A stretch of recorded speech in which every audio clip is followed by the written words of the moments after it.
Anong kamalignuhan na naman ba itong pinagkakalat ng mga makakaliwa ngayon, mga kababayan? Lalong-lalo na ito si Shelo Magno na lumalaban daw sa korupsyon, mga kababayan, pero ayaw man lang makasigaw na ikulong si Marcos at ikulong si Tambaluslos. Akalain nyo mga kababayan ha. Ang sabi nitong si Shelo Maligno na ang mga pasabog daw na nilabas si Razaldeco at maleta ng 18 Marines, mga kababayan, ay pang-intriga lamang. Pero hindi daw ito kayang magpakulong. Oh, bakit? Ano ang kayang magpakulong, Shelo Magno? Yung trillion peso marches ninyo? Trillion peso march, mga kababayan, na nilangaw? Diyos ko Lord, hindi daw kayang magpakulong ang mga pasabog ng 18 Marines? At sino ang kayang magpakulong? Kayo? Anong ginagawa nyo, Shelo Magno? Pinagtatakpan nyo nga si Tambaluslos, di ba? Dagdag pa niya. Panglaban nga ba daw ito, mga kababayan, sa mga kurap? O pagmamadali lang para makaupo sa pwesto? Ang tinutukoy nitong si Maligno, Shelo Magno, ay si VP Sara Duterte na naman, mga kababayan. Baka, eto daw mga pautot na ito, mga kababayan, ay para lang mapabilis maupo sa pwesto ang Sara Duterte nyo. May hashtag ba siya, 18 Marines, hashtag Maleta, hashtag Zaldeco. Ang malignong ito, mga kababayan, no? Pilit tayong nililihis, mga kababayan. Kaya nasupalpal siya ni Sasrogando Sasot, mga kababayan. Panoorin nyo po, ha? Sino na naman to? Sino na naman yan? Shelo Maligno. Yung mga pasabog na pinalabas niyo sa Zaldeco Maleta 18 Marines, pang-intriga lang pero hindi kaya magpakulong.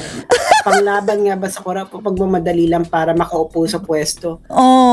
Napaka-maligno, mga kababayan, na pag-iisip, no? Bakit? Sino ang may kayang magpakulong, Shelo Magno? Kayo? Wala nga kayong ginawa dyan, kundi magkunwari, mga kababayan, na mag-rally, tapos, and then what? Anong ginawa nyo, Maligno, para mapanagot ang mga kurakot na ito? Wala. Sa takot nila, mga kababayan, na maupo si Sara, mas pipiliin pa nila kumain ng ebak, mga kababayan, kumain ng tae. Kagaya ito si Shelo Maligno. Wag lang maupo si Sara Duterte. Magbubulag-bulagan. Tapos ngayon, mas malala pang nangyayari, mga kababayan. Pinagtatanggol pa nila ang kurakot. Wag lang maupo si Sara Duterte. Dinidismiss na nila ang basabog ng mga Marines eh. Eto na nga eh. Ang mga Marines, mga kababayan, sinabi na dito, eto ang paraan sa pagdidistribute ng pera. Di ba hindi na madidinay na mayroong korupsyon? Imposible namang magic na lang iyon na ang pera, napunta na lang doon, napunta na lang dito. Natural mayroong nag-deliver nito. At eto yung 18 Marines, mga kababayan, na siya namang sinasabi ni Shelo Maligno, imposible yan, mali yan, propaganda lang yan. Ang ginagawa nito sila Maligno, mga kababayan, Shelo Magno, parang pinagtatakpan na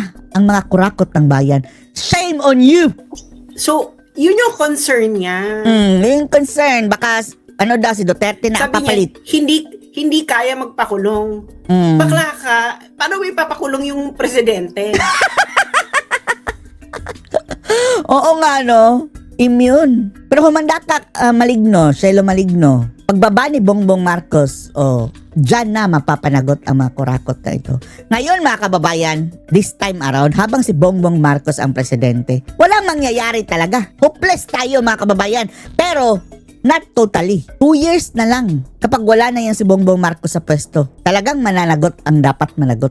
Ano siya, no? Parang si Shelo Magno. Tsaka. Alam mo yung parang, bakit ba ang dry ng kabila? Alam mo yung nagpapakawiti? Tigang na tigang. Maasim pa sa sukang paumbong. No? Napaka mga kababayan, mga bitter. Ang asim. Hello everyone. Kilikili ang asim. Namiss nyo ba ako? Diyos ko Lord, parang Sas, bakit Sas? Wala ka na sa iyong personal na page. Ay, by the way, mga kababayan by the way, ang video po ito ay credit po kay Joey Cruz, mga kababayan. Hindi tayo kasali sa away-away nila, ha? Wala tayong kinakampihan, pero ang diskusyon ng ating sinishare dito, mga kababayan, hiniram lang natin ito kay Miss Joey.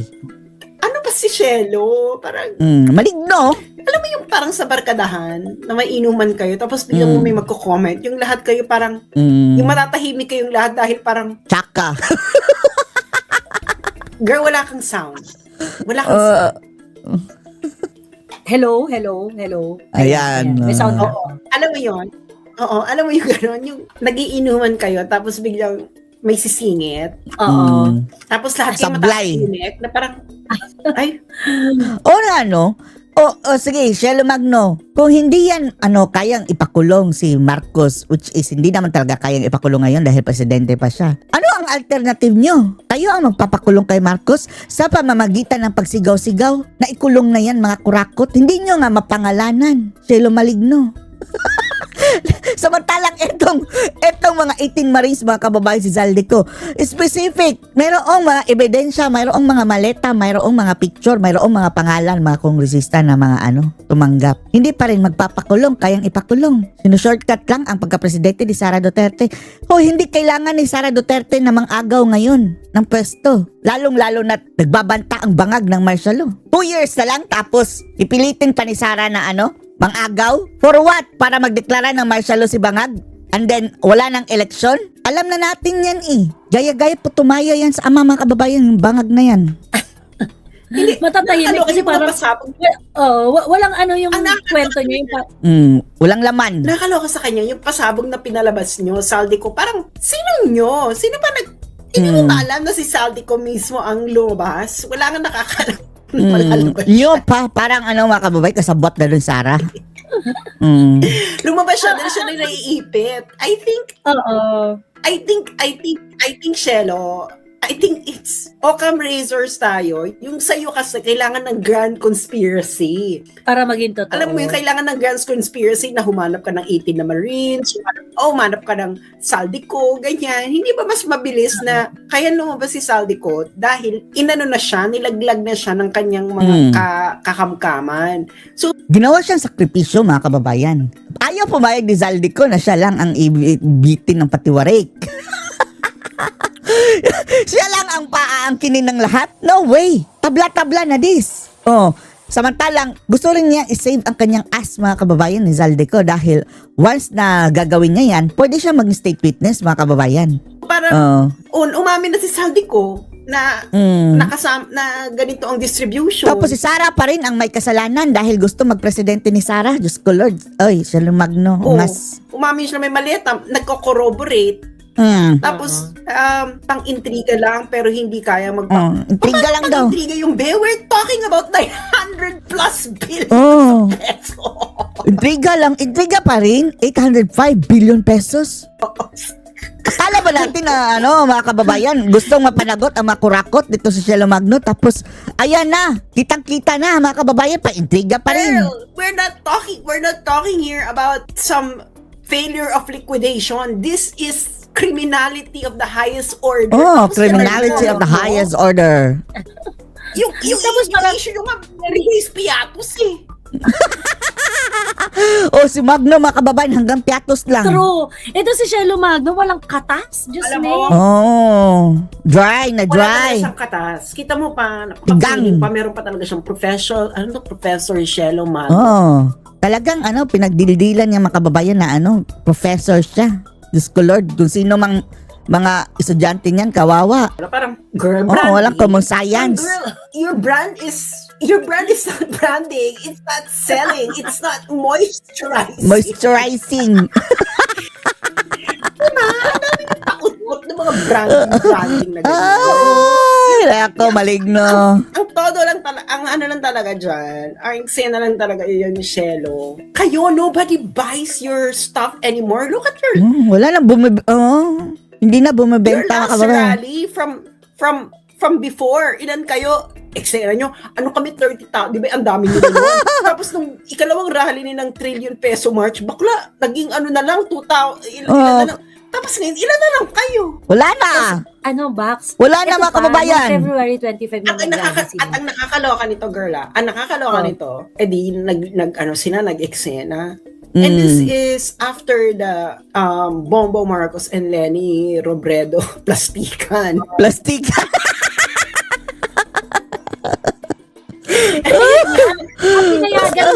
Binigyan lang ng DILG na permit na mag-rally noong 25 sa ED. No rally zone ng EDSA. Alam mo ba yon nung Feb 25? No rally zone ng EDSA. Bawal mag-rally sa EDSA. Sino binigyan? Except Nakakampinks. Ay, Diyos ko Lord. Grabe, special sila, mga kababayan, no? Dahil Ayun si Sara ang kanilang kalaban mga kababayan Ito mga kasi anti-Marcos na mga kababayan, naging pro-Marcos na ngayon. Yes, oo. Ibig sabihin, except nakakamping. So, parang, Oo. okay. So, Na bawal sumigaw ng Marcos resign. Ay, Diyos ko. Kakampuit. so kayo yung eksena. Parang, bakit, sino nagmamadaling umupo sa pwesto? Si Sara? Bakit siya Si nagmamadali? Sara daw. Kayo nga nagmamadali Oo. kayong matanggal Tanggal si Sara para sa may chance pwesto. kayo makaupo sa pwesto. Mas masahol yun. Oo. Oo. Dahil kayo, hindi nyo kayang lumaban ng patas. Hindi nyo kayang lumaban sa sabayan. Kailangan nyo talagang pilayan yung kalaban para Paano mga kababayan, pailalim. manalo kayo. Yes. Pero nakasimple yung bakla. Kahit pa pailalim, ay, hindi pa rin mananalo. Pero, I'm pretty sure ganyan ka nung high school ka siguro na pag may nakakataas sa'yo, kailangan. Pilayan niya. Ano, Kailangan Siraan. Yan mga kababayan. Kawawa naman, kawawa. ito siyang masamang trait para ikaw pa rin ang bida, no? May mga ganon di ba? May mga ganon nung high school sila lalo na yung mga achievers. Ang damang-dama talaga din yung pagiging achiever. Ingitera, nila. no? Mga ingitera Kasi yan. achiever naman kasi si Shelo nung high school yan. I think she was a valedictorian or something. Pero title lang yan mga kababayan sa actual na parang puro knowledge pero walang wisdom. By the book lang mga kababayan, tapos hindi na-a-apply yung kanyang pinag-aralan, Diyos ko Lord. Wala yung pinagkaiba sa bobo. Wala yung pinagkaiba sa bobo mga kababayan talaga. And I'm pretty sure, ganyan yung level na tuwing may nakakataas, parang tumataas yung kilay. Na parang, Oo. Ma, magnanakaw Talangka. yan ng candy sa kantin. may mga gano'n, mga eksena sa buhay, di ba? Magnanakaw ng candy. Para na ma-secure nila yung spot nila. Oo. Yak. Ngayon, Papansin. kaya nakikita mo yung mga comment nila, na parang, alam mo, tsaka tong kainuman. Bakit ganyan yung mga Tsaka nakainom. bakit ganyan yung mga comment mo sa buhay? Ay, ito wala yung comment ko. Di ba yung, sabi mo yung sa barkadahan, pagkatapos may sisingit sa kwento, di ba nagiinuman kayo, masaya, tawa-tawa, ganyan. Tapos pagka umentrada si Shelo, magyayaya na mag-uwian yung mga tao. Hindi, alam mo yung matatahimik na parang, Natahimik, tapos, Pards, uwi na tayo. Mga papansin na pabida na, nako. alam mo yung, kasi di ba parang may mga gano'n na ang bigat, parang ang saya-saya nyo nagiinuman, tapos merong presence na mabigat. Oo. Dahil sa mabigat, nag-iwian na lang kayo kasi bad vibes na yung gano'n. Kung makatawa. Si Sas. Lilipat lang na lang kayo ng Uwi na kami. Uwian na tayo. Tapos pag uwi ng mga kababayan, tuloy ang inuman. Si Shelo Magno lang pinauwi. bar. Tapos hindi nyo na siya kasama. Oo. Alam niyo ba yung gano'n? Di ba? Naranasan niyo na ba yung gano'n? Ang saya-saya ninyo, ganyan, gimmick, ganyan, inuman. Tapos biglang merong presensya na ang bigat.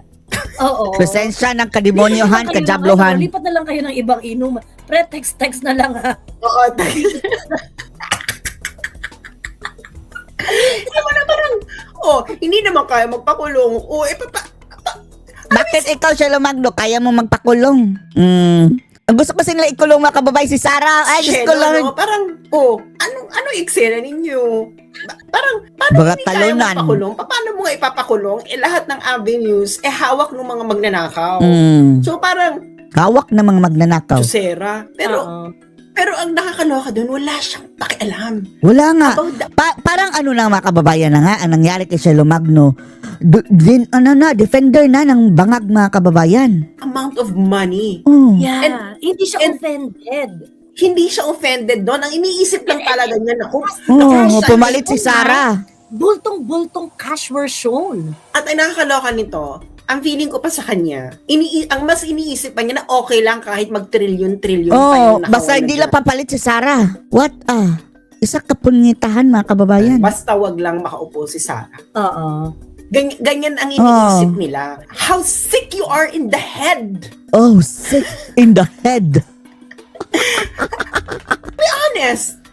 Totoo mga kababay, sick in the head talaga. Di baling magnakaw ng trilyon, wag lang maupo si Sara Duterte. How sick you are in the head. Like, seriously.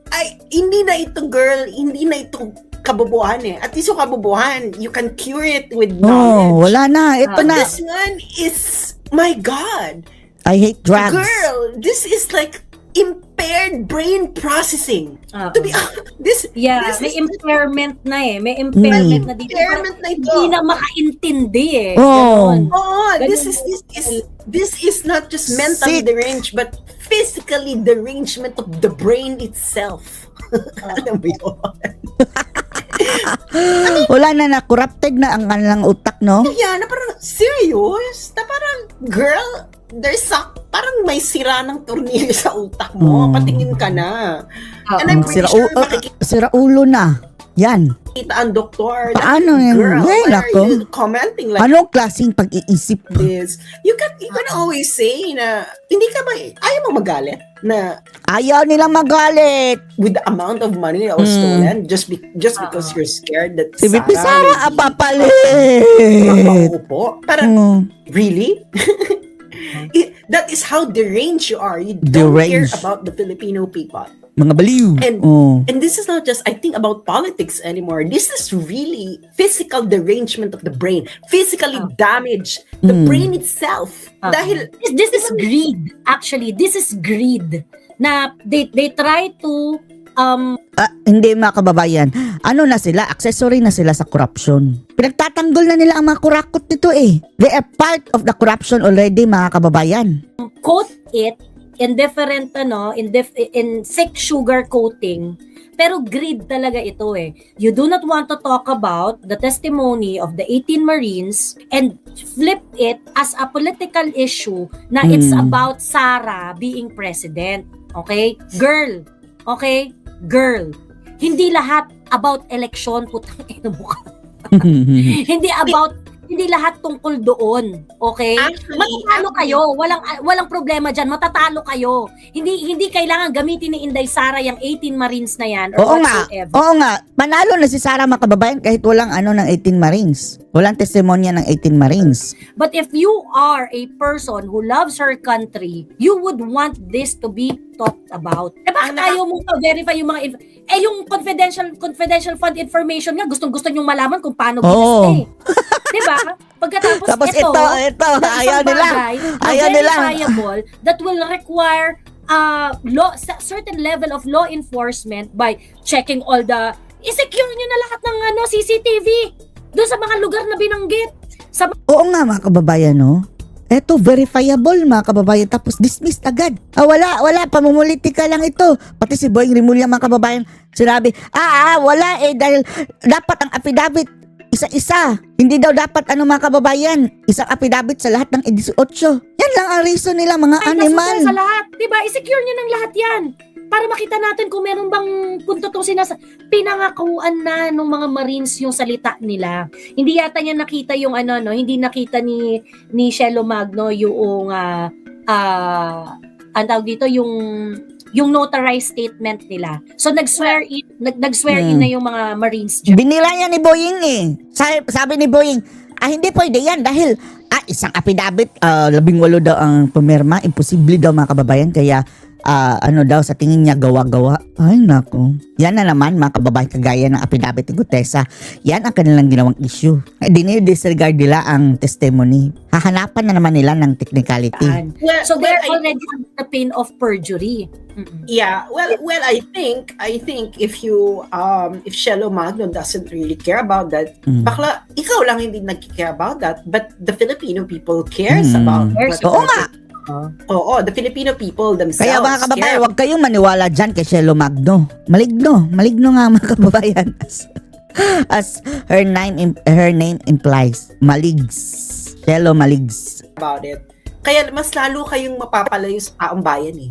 Yung mga ganyan yung hirit eh, na parang Bahala na yan sila, palayo yan sila sa taong bayan. Madali bang makaupo. Bakla, that is the propaganda of the thieves. Oo nga no. Parang itong sina Shelo Magno mga kababayan, ginawang mga amplifier ng propaganda ng mga kawatan. Panirina lang yan. Pamumulitika lang yan dahil gusto nilang shortcut sa pwesto. Bakit? Sinong nagnakaw? Ngayon nahuli kayo. papanagutin kayo tapos ayaw nyo na panagutin kayo dahil sasabihin yung shortcut sa pwesto. Ungas! So you are playing for the propaganda of the thieves, no one else. Yan ang sabi natin mga kababayan na kasabwat na si Cielo Magno. Pro-corruption. Pro-corruption nga, Naging pro-corruption. You are secretly pro-corruption. That's the best way to put it. You are Pro-corruption. pro-corruption, Cielo Magno. You are That's what I'm secretly talking about. pro-corruption. Oh. Even though you are mounting against corruption. Do you know why you're pro-corruption? Hypocrites, no? Cielo Mag? Because if you speaking up against a large corruption would make your enemy look good, then you are pro-corruption inside. You don't have a principled stand against corruption in any shape or form. Hindi yan anti-corruption. You are only anti-corruption if the corruption is committed by your enemy. Gago ka. Gaga. Hindi ka pro-corruption, hindi ba? Hindi ba ako tama? Di ba?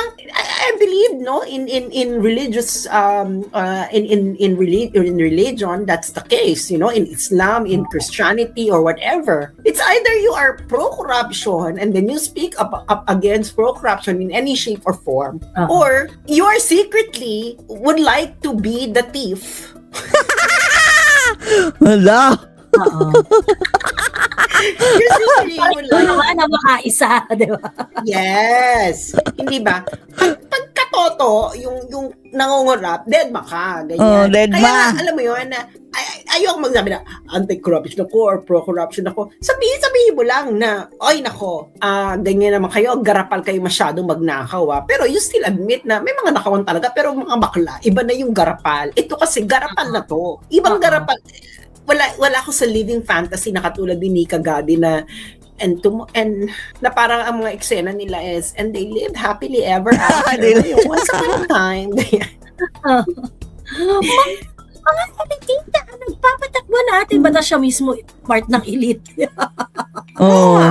So ganun na eksena. Bakla, huwag ka na magsalita na anti-corruption ka. Anti-corruption ka lang kung ang corrupt kaaway mo. Pero ngayon mga kababayan, ang corrupt kakampi niya. Pro-corruption na. Pero pagkakampi mo na or favorable sa inyo yung corruption, tahimik ka. So, might as well not wear the badge. Ikaw ang tagabantay ng pera ng taong bayan. Dahil nakakatakot kung nag-claim ka na ikaw tagabantay ng pera ng taong bayan. Tapos ganyan ka. Pero ganyan ka, bakla. Huwag mo na kami baklain, bakla. Mukha kang bantay sa lakay. Hindi ka bantay, bantay sa lakay. Bantay sa lakay. So, ganun na lang ang eksena ng buhay, no? Let's just file Cielo Magno among the curiosities na, convenient, corruption for convenience. Corruption for convenience. Wala na talagang Actually, yan ang problema. Yung walang magawa, ganyan. Yung mga politicians, they really thrive on that. I really think that's the problem with the Filipino people na hindi talagang nandun sila sa mindset. Actually, if you're going to look at the mentality of the Filipino people, they have already resigned to the fact at binahalan na lang sa Diyos ang lahat.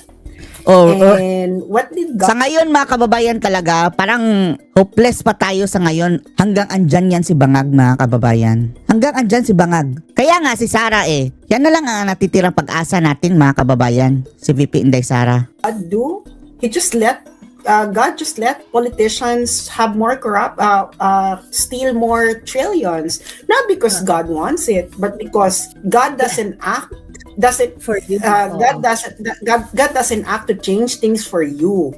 God only works through you if you would like to change things. So that is the problem, no? That is what's going on. Nung bata tayo, million pa lang ang nakawan. Tapos bilyon. Hanggang ngayon, trillion. Tapos si Cielo Magno. Wala yan Gusto lang nila pamalit sa pwesto. Wala lang tayong magagawa. Mga magnanakaw talaga yan. Ikulong na yan, mga kurapot. Ganun pa rin ang usapan. Wala tayong magagawa, mga magnanakaw talaga yan. Naging trilyon na. Wala tayong magagawa kasi... May magagawa tayo pag si Sara na. Oh. Kasi ganyan ano na talaga yan. And this is what's dangerous, okay?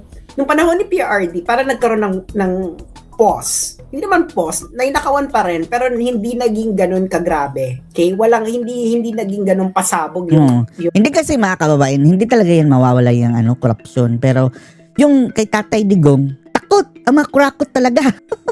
Siguro, kung mayroong korupsyon nun mga kababayan, yung mga pakunti-kunti lang. Pero ngayon, kay Bangag mga kababayan, wala na, mali-maleta. nakawan. And then for 6 years, Tapos, okay lang pa rin kay Shelo Magno. parang naganyan yung mga magna cum laude. Magno. Yung wala si Cum laude. PRRD.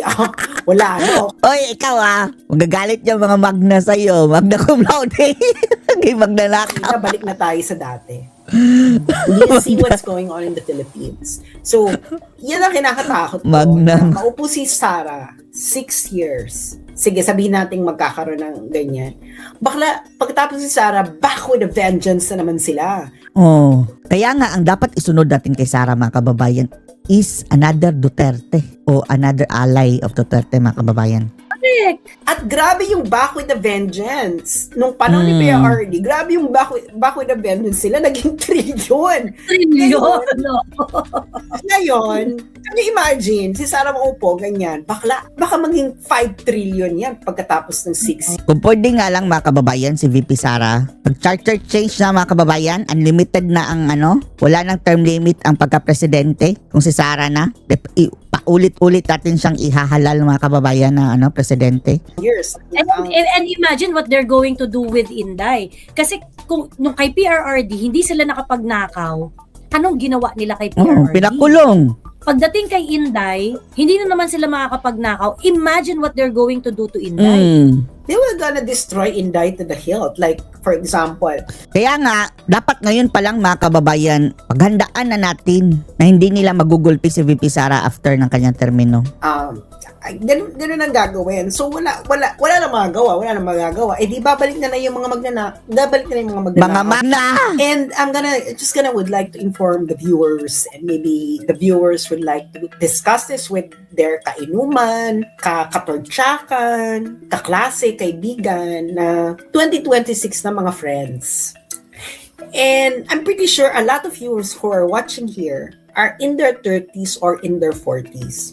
Let me just remind you that the life expectancy in the Philippines is only on average up to 75 years old. So, you only have 35 years, perhaps maximum left in your lifetime. So malapit na kami 35 mamatay. years.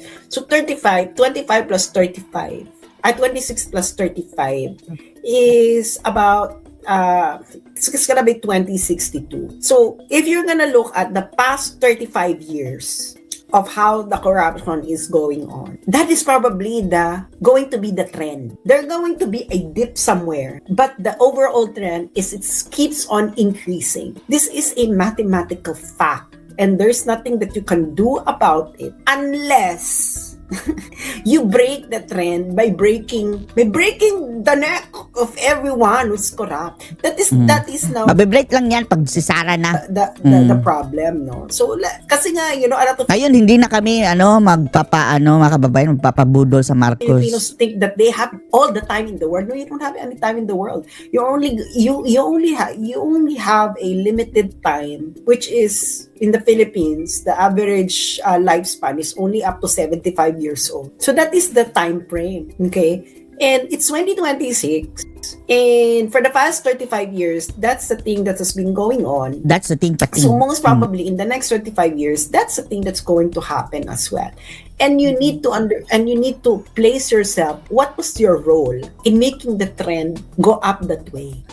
Because politicians are only scared when the people are violently angry. That's the truth of it. That's anywhere in the world. But if you're not, nalagpasan na nga nila ang EDSA eh. Nakalagpas na nga sila ng EDSA na parang ang EDSA sa kanila, yung ganong tipong EDSA, naku, ano lang yan? ano lang yan, it's just an ordinary day for the politician. Ganun na sila kagarapal. Ganun na kagarapal ang lahat ng yan. And it's 2026. And Dumating na nga tayo sa United EDSA. Biruin mo. Dumating na sa punto mga kababayan ang nakibaka sa EDSA, mga pro Marcos na. Yung EDSA celebration noong February 25. Diba? Ang kaisa-isahang grupo na binigyan ng permit para mag-rally ay yung mga Pro grupo Marcos, pro Kawatan. nagpatalisik kay Marcos. Yung mga nagpatalisik kay Marcos. Ngayon, ayaw nang sumigaw ng Marcos resign. Kakaiba na to. And what I'm gonna say is This is ayun na stupidity. talaga. Na parang gusto ko i-remind you, alam mo, I was like thinking, no, Pilipinas lang ba sa Southeast Asia ang Metro Manila lang ang merong metro? Bakla, ang Vietnam pala, 2 city na nila ang may magagandang metro, hindi lang isang line ha. Bonggang-bongga, pati antay lang. Sabi ko, oh my God, the Philippines is like going to be, it's already left out. Dahil sa That's bangag the puro ayuda. Hindi ka lang left out, no? Yung mga sinasabi nila na magiging middle income country Ay, na tayo, nako. that's not true. You're Liar. Si Recto lang din ang mga kababayan. Nag-imbento. ang ginagawa lang nila dyan is because a lot of income are just like yung hot money, no? Oo. So makikita tumataas yung pero if you're gonna look at the quality of life of the people, my God, Metro Manila is the only part of the Philippines that has metro. Cebu doesn't have one, Davao doesn't have one, anywhere else in Naga doesn't have one. Ganyan, alam mo yun, parang we are Drugs, marami sa Naga. so far behind. And So we are so far far behind na. behind. Ka pa ng trilyon-trilyon. Oh. Ngayon, kung if you're going to just resign to the fact na ganun talagang Pilipinas, bakit ka pa nagbabayad ng buwis? Oo. No choice Diba? eh. Kasi kung No choice. kung magtatrabaho, ibig sabihin, if you already resign to the fact na ganyan talaga, magnanakaw talaga yun ng bonggang bago, wala tayong magagawa, you don't live in a democracy, bakla. You live in a feudalism. Mag-antay na lang tayo sa bumaba ang bangag. Yan na. Anong masasabi dito mga kababayan? Post comments below.